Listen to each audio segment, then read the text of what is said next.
స్వామి, నీకంట నీరా? నా లీలలే నాకు గుర్తు చేసి కంట తడిపెట్టేలా చేస్తున్నావు. ఆనంద స్వరూప, నీకంట నీరు రాకూడదు. త్వరగా తిను స్వామి. ఆలస్యమైతే గుడికి వెళ్లిన వాళ్ళందరూ తిరిగి వచ్చేస్తారు. వాళ్ళుండగా నన్ను తీసుకెళ్ళడం నీకు కొంచెం కష్టమవుతుంది. అందుకే బాగా ఆలోచించి వాళ్ళందరినీ పంపించేశాను. స్వామి, నా మొర ఆలకించి నువ్వు లోపలికొచ్చావు. నీ ఆజ్ఞ ప్రకారం తృప్తిగా బయటకొస్తాను. ఓం నమః శివాయ.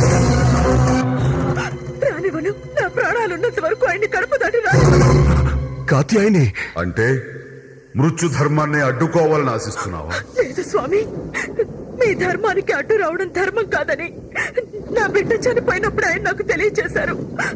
ఆయనతో పాటు నన్ను తీసుకెళ్ళు స్వామి. అది నా చేతుల్లో లేదే.